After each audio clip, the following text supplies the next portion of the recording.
Hey, everybody. We are live here, end of year, Soul to Soul with Joy Ross. And Ame-Lia Tamburrini, so great to be here in this last episode of Soul2Soul for 2022. Wow. yes. How are you guys doing? It's the last week of the year. How exciting. It came quickly. Um, Welcome to our show. So, hey, if you're checking us out for the first time, we have been showing up on a weekly basis, Ame-Lia and I, doing these shows now for about what, 2 months? It's like our 2 month anniversary or somewhere around there. Yeah. And we started doing these shows because Ame-Lia and I were talking among ourselves some months back, like earlier, probably maybe around the beginning of the year, and just sharing how uncomfortable we both were with what has become of society, specifically related to it being really difficult, it seems, these days for people to have real conversations about real topics and even difficult conversations about real topics. And so, without getting irate, without hating on each other, right? Without like arguing and being all stressed out. And so we said to ourselves, we don't like this. And not only do we not like it, we don't think that this is healthy or productive for humanity. So what can we do? We said, hey, you know what? One thing we can do is use our platform to show up and have difficult conversations, have heart to heart, soul to soul conversations, and model what that looks like, right? To do it in a civil way, in a calm way, in a peaceful way. So we're just on here every week to do that, folks, and talk about whatever is up for us on any given week and invite you to participate in the conversation and yeah, just have a few moments of love and peace and calm and sanity. I don't know about sanity. I don't know. Maybe sometimes not so much sanity, depending on how cuckoo and crazy we're feeling, but that's why we're here, right, Ame-Lia? Yeah, I love everything you just said, Joy. And I love it, especially for this time of year. We're deep in holiday season. A lot of folks are visiting families and hanging out with folks that they don't normally hang out with, maybe, and are able to kind of come in and out of those relationships. And sometimes after 2, 3 days, I find day three is generally the mark of, when tolerance starts to dwindle and all the ucky stuff that's still sitting there in those relationships kind of rise to the surface. And we show up in all sorts of weird ways with each other. I think there's a lot of shame out there and a lot of bad feelings about how we are sometimes in our relationships. And Mhm. I like that for this show, this experience as well, is that in some way we're normalizing all of the tension and all of the weird ways that we are. Um, and we're doing that so we can do something about it, not to necessarily condone it and be like, it's okay that we cause harm in our relationships. That's not what we're saying, but there are effective and healthy ways to kind of reflect and learn together and show up as our best selves, because ultimately that's all we all want, right? Mhm. Exactly. And ultimately, Ame-Lia, that's all we really have control over is Mm. ourselves and how we show up. And ultimately, that's all that we're responsible for is ourselves. And I love how you framed that all out. And I totally agree. This is that time of year when sometimes things get weird. Sometimes we get weird, right? Sometimes we find ourselves acting in strange ways, unusual ways, ways that are out of our normal character because of being in situations around people that we don't really spend a lot of time with. And as you were talking, I thought about here's one thing that I learned yesterday. I was recording this week's episode of my show, Living Inside Out Today. You guys, I encourage you to tune in. Mhm. Excuse me, it airs. I'll just say one, excuse me, for the whole time that we're on this live for so that'll cover all of my right? So, I interviewed a licensed therapist yesterday and we were talking about this topic. She specializes in trauma and depression, anxiety, PTSD. And she brought up being challenged by the holidays and being Mm. around sometimes those relatives that are a little distant that we don't see all the time. So it can be a little awkward, or other people maybe that we're not related to. But one thing that she said that I took away, so I'm going to share it with you Mhm. guys, is with respect to what we can do.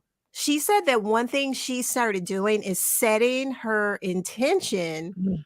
before ringing the doorbell or before opening the door. If people are coming to her house, set the intention to just be in a state of love and gratitude and think it and speak it. And I was like, "What do you mean speak it?" So she's like, "For instance, find something to actually say that expresses gratitude or something that's rooted in love to each person." Mm. And I just thought that was so powerful. It's simple, but to me, it took it to that next level. It's like, okay, yeah, set your intentions, which I try to do, like in all the self-talk. Okay, I'm gonna just stay calm no matter what happens. Don't lose your cool, don't freak out, don't go off. But that other piece of speaking out loud words of love, or hey, you know what? I'm just so grateful that you came. Oh, I'm just so grateful that we're here and alive and able to see each other for another year. Just that little thing can add an extra element of positive energy to help us not lose our cool, not go full tilt into anxiety, and just helps us to remain calm. She broke that down in a more scientific way. So again, you guys listen to that show tomorrow. It Mhm. was really powerful. And how literally when we speak, our bodies, our cells are listening. So we're not only doing that just to have something nice to say, but we're syncing up with science and tapping into, hey, every time I say something positive, every time I actually express gratitude to another human being, literally my cells are listening and they align energetically with gratitude or with Mm. love. Isn't that awesome? Oh, I love it. I just love all of that stuff. Thanks for bringing in the power of intention. I fully believe in that. And, what you're just speaking of now reminds me of that I think he's Japanese, a scientist who studies water, and Mm, he looked at, like, just speaking to water or sending loving thoughts to water and how the cells arrange themselves versus, mm, like, negative thoughts and, nasty kind of comments, and how the cells then rearrange themselves in this very toxic, destructive way. So it was mm, kind of like scientific proof that that energy that we give out in our words, in our ways of being, actually has mhm, a real impact on our cellular structures. So, which aligns mhm. with everything that you're just saying. One thing I will add to that is the not only expressing gratitude, but finding that one thing that you can really appreciate about that person, 'cause there's Yeah. always something we can appreciate, and part of that also is realizing that you're not the only one that might be feeling uncomfortable and not really wanting to be around each other, Mhm. and I think sometimes we make it all about ourselves. It's like, "Oh, gotta hang out with these folks again," but they're probably feeling the same thing too, so how can we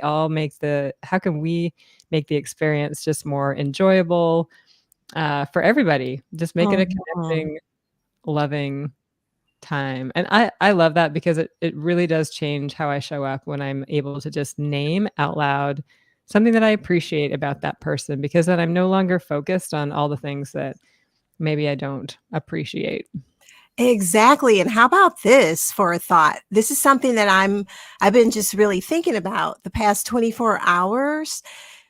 The power of doing that for ourselves and with Ooh, ourselves, right? yeah. Because what we if there is, in fact, something that energetically shifts, which, as you pointed out, right, scientifically, it's been proven, and there's so many different studies that prove that literally our words have an effect on our bodies, right? So if we can do that and see shifts when we're speaking to other people, how powerful is Mm, that yeah. that we're able to do it for ourselves. So just imagine if in our quiet time, when most of us, also scientifically proven, most of us have so many negative thoughts running through our minds on any given day, and many of those thoughts are directed toward ourselves, right? So we say negative things about ourselves to ourselves mentally. Mm, And what if we began speaking out loud positive things about ourselves to ourselves? What if every day we just looked in the mirror at ourselves and said, "Hey, you know what? I really love you," or "You're mm, really awesome. You're gonna kill it today," in a good way, right? "You're gonna crush it today," and add on the why, the mm, because, something else that this awesome therapist that I was interviewing brought up in our conversation. Speaking of the power of our words, like one reason why affirmations aren't sometimes effective is they lack the why. So mhm. she explained that, which blew me away. I'd never heard this before. I've heard a lot of people talk about the power of positive, words and all of that. And so to say something like, "Oh, I'm about to, I don't know, walk on stage and give this speech," or whatever it is, right? Those things that can make us feel nervous, those things that can be circumstances where our minds will want to go into a fear mode, like, "Oh, you're going to forget what you're going to say. You're going to," like, all the negative things. We've heard people say, "Oh, in that moment, just positive affirmations. Oh, I'm going to do well. I'm not going to forget. I'm going to remember. I'm prepared." Well, that's only one piece of it, right? Because we can say those things, but if we don't believe them, if we don't know why we're saying them, then it's just kind of empty words. Right. So I am going to do really well today because I know I'm prepared.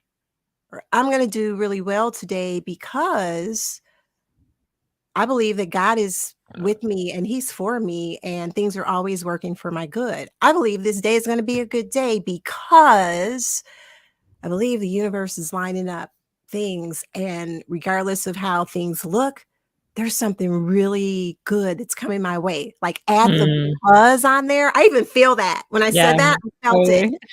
So, that's another powerful way that we can use our words toward ourselves Mm, and reaffirm our identity yeah. by doing that.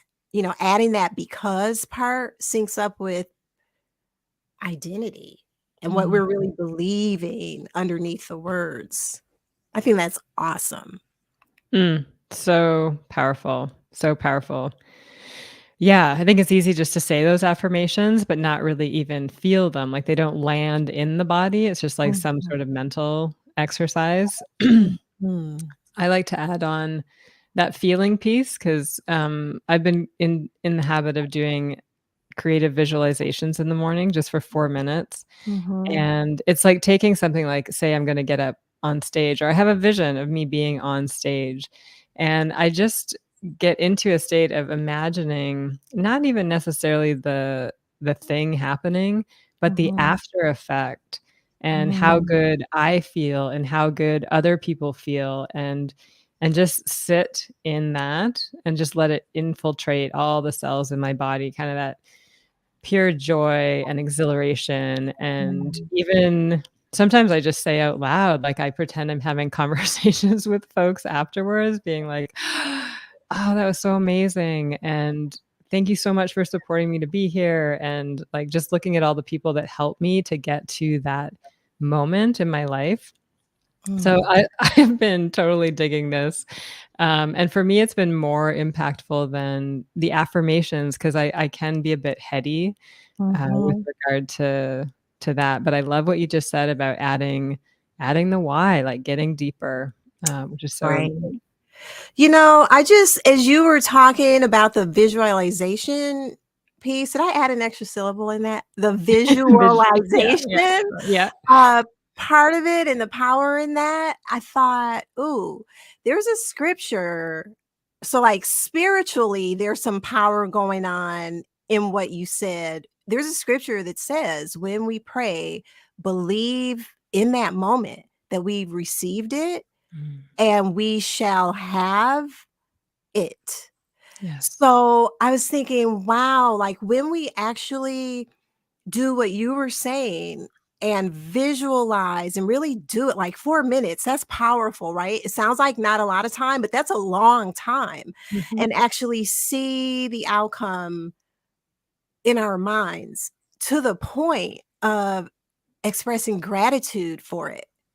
Like, jump forward, right? And, "Oh, thank you for supporting me. Thank you for that positive feedback." When we do that, I think we are literally it's as if it's already happened in Yes. our minds. And Yes. so from a scriptural perspective, that works. And I wonder how many of us actually do that when we pray, right? We Mm, probably aren't doing that. And then probably wondering, how come I pray for things and it doesn't work? right. Maybe because we're not really believing it in the moment, Mm, like to that deep level of are you actually seeing it?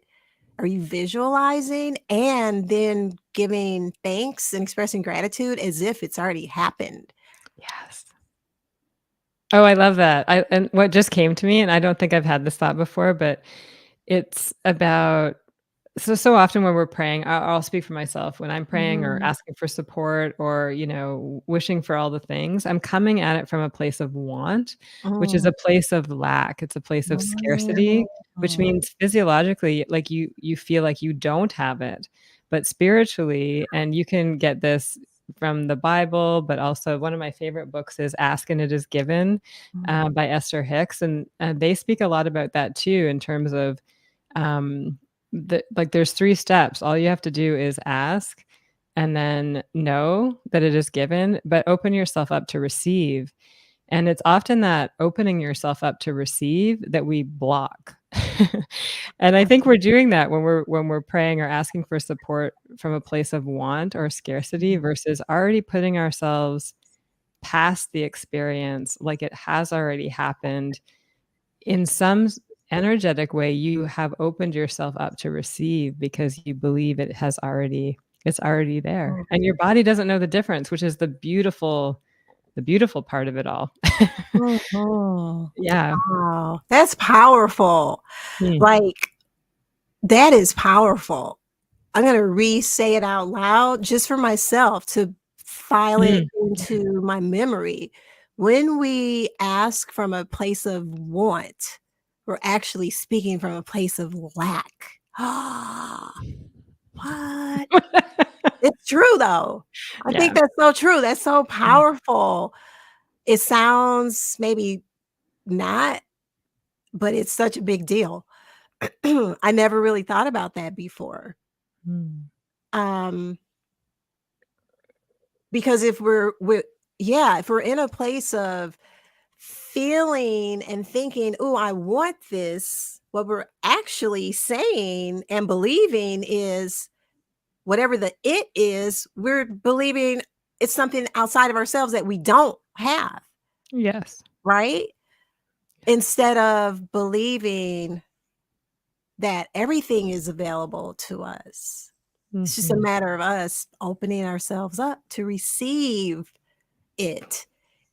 It sounds simple, but I don't it's a little more complicated sometimes to actually live Mm. in that space, right? Absolutely, because we get so tied into, like, the physical proof of things, right? It's like, "Oh, well, I am wealthy. Oh, well, when I look at my bank account, doesn't seem like I'm wealthy," you know? Mhm, But mhm, that's proof of what you have created, brought in, manifested up until now. That's not, mhm, a result of your current thinking and current beliefs, and I think that's one thing I keep it and it is not easy to really get past what you can physically see and move mhm, on to a deeper belief that it has already happened, and we just can't see it yet with our own eyes, mhm, but trusting that mhm, it's there. It's mhm, already there.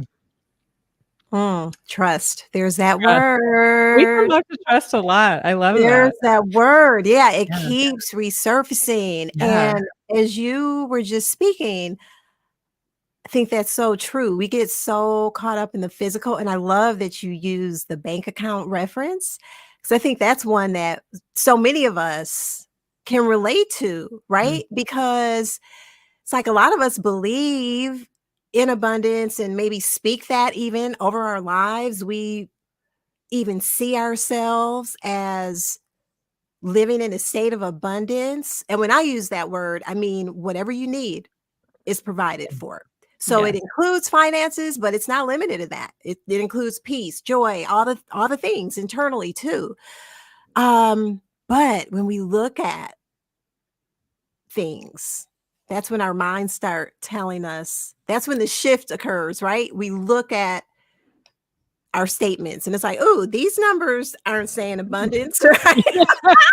Or we Yeah. look at some other circumstance, maybe it's a health Mm. diagnosis or Yeah. something like that, right? A lab report or something. And we say, oh, wow, that's not okay. I guess I'm not in divine health. I guess I'm not in total, in a total state of being healed or whatever.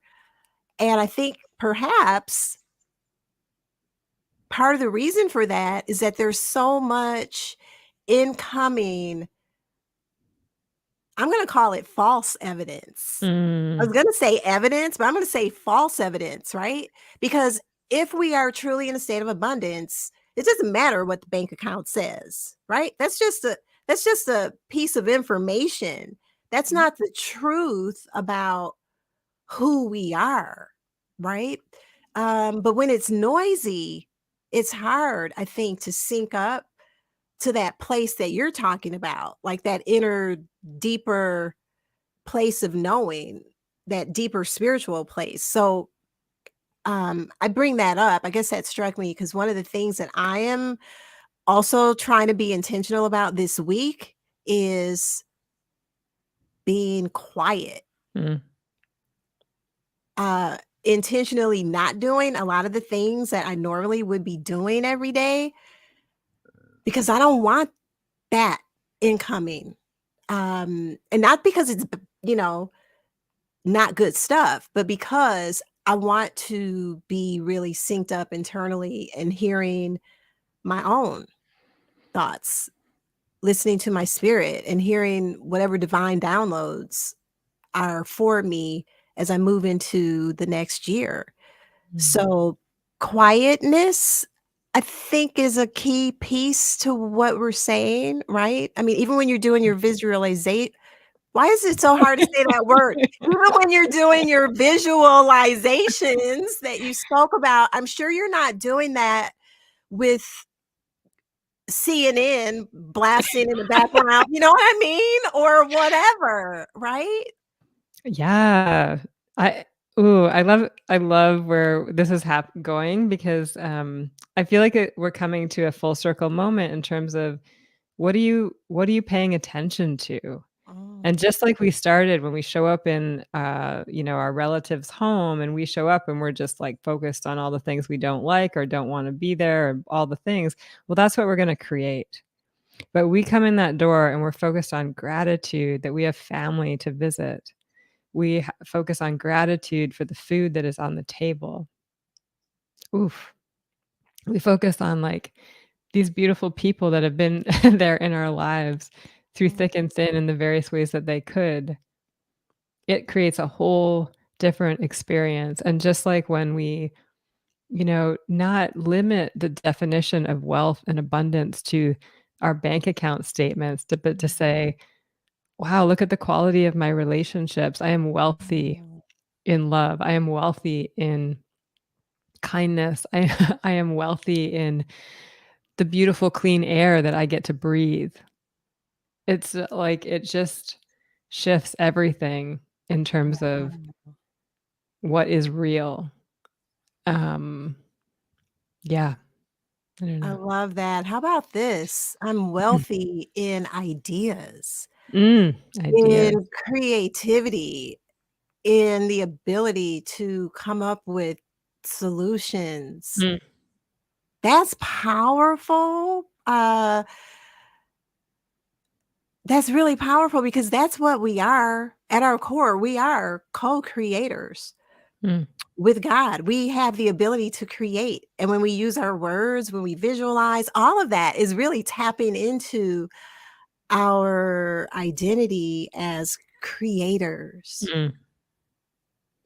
Yes. Just because we see something doesn't mean that that thing has to remain. We have the power to create something else or to recreate, take that thing and turn it into something else.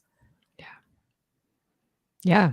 And I think part of the power of is taking responsibility for what has been created. It's like you co-create everything. It can't just be, "Oh, no, I co-created that and not that." It's like, "No, I did help co-create this particular circumstance, whatever it happens to be, Mm, and that means I can co-create something else." I mhm. think there's such power in responsibility. I love that. All right, you folks out there who Yeah. are really tuned in to what Ame-Lia is talking about here, and especially the money piece. And as you look at your bank accounts, as you look at your credit card statements, the end of the year, and you see amount of debt, perhaps, I love Ame-Lia, like, you're speaking truth because Mm, we I think there's something to be said for owning our responsibility, owning that, "Okay, yeah, I created this debt. Nobody else did that. I did it," right? So own it and then own the power that you have to change it. mm, yeah, beautiful. I love it. Yeah. That's what I'm taking into Mm, these last remaining days of the year, based on what we just talked about, I am going to be speaking, I'm going to be visualizing, I'm going to be taking responsibility and owning my power to create something really awesome, a really awesome and amazing 2023. mm, Why not? We yeah. can. Absolutely, absolutely, and this year is gonna be a super powerful co-creation year because it is a 7 year. If for numerology folks out Ooh, there, it's like 2 completion. plus 2 plus 3 is 7, and 7 is such a Love divine it.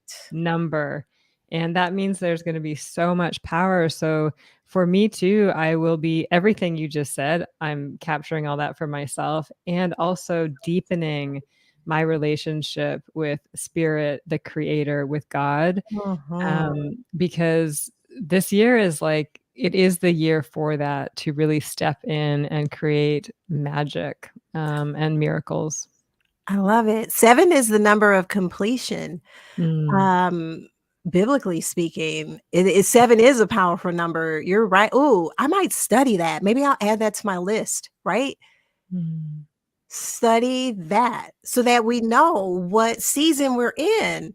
Let's not go into 2023 being ignorant of the reality of the significance of that year. yeah, There's some amazing things coming in 2023. Let's tap into that, yeah, right? Absolutely. And for me anyways, but I put this out there for folks too, is just surrounding myself with the support to enable that. Because often, the big spiritual years, that often means there's gonna be hard stuff too that's gonna make allow us to go deeper Mm, and understand ourselves better, understand what we're up to and our relationship with this world better. And so mhm, sometimes that's crunchy. And so for me, like, I've started to go see a therapist again and got them on my support team. And I've got some other circles that I'm going to be tapping into, and you know, all the ways that we can support ourselves, is, I think that's going to be an important thing for me this year, and I encourage that for other folks as well. yeah. For me too, Hmm. Ame-Lia. You and I have talked about that, and another thing that I'm doing as this year winds down and the new one ramps up is I'm taking a look at, what I call team joy. I like to have a Yeah. Ooh, I team love that. joy, like, who is on team joy? Who do I need to be on team joy as I Yeah. go into the next year? Um I intentionally use the word need instead of want, right? So who do I desire to be on team Yes. joy? Mm. That's even a I more love that word. powerful word, right? Yeah. So I'm doing that as well because that you're absolutely right. That's crucial. We need support. And I love the reality that you dropped on us that, yeah, 7 is the number of completion.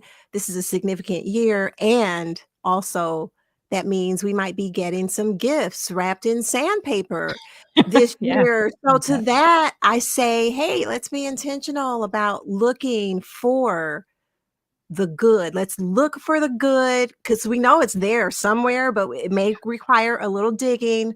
Let's look for the opportunity. Let's look for the learning. Um, yeah, Yeah. because it Yeah. may not be easy to see Yeah. just, right off.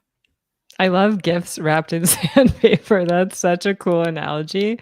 So Mhm. impactful. Yeah, and I think it goes back to what we said about trust. Like, just trusting that everything that we experience is here to support us, support our growth and our evolution. And um yeah, we've both been through a lot in our own lives. We've had lots of gifts Mhm. wrapped in sandpaper, and it's not always easy to see the light, to see the good in it. And that's, again, comes back to the support, is finding those folks around you that can help draw that out, not to commiserate with you in Mhm.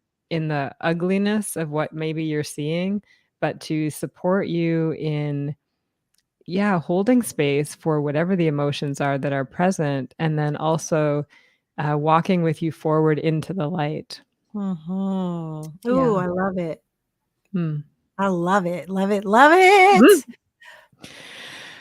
I Ah, think I got yeah. nothing more to add. Yeah. That's good. I Yeah. let's just let that sit. I wanna wish you all, a peaceful, joy-filled end to the year and abundance and happiness going into the new year. Mm. Yeah. Yeah. I don't know if I have anything to add to that. I wish everyone the same. I wish you for that. I wish that for you as well, joy, and for myself as well. And yeah, 2023. Bring it on, the year completion. Now I'm even more excited because of that. So thank you for sharing that with us. Mhm. I love you. I'm grateful for you, Ame-Lia, and our relationship and everything that we are co-creating now and all the awesome things that we're going to be up to together in 2023. Yeah. Oh, likewise, Joy. You are a true blessing to my life, and I love you, and can't wait to be back here again in 2023 in 1 week's time.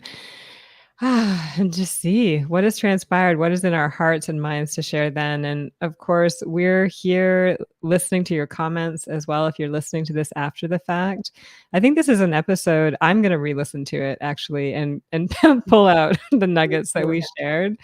And We look forward to hearing those from you too in the chat, and see what arose as through this conversation, and also through the next week. Like what is present for you as you enter into this new year, this year of completion. Mhm.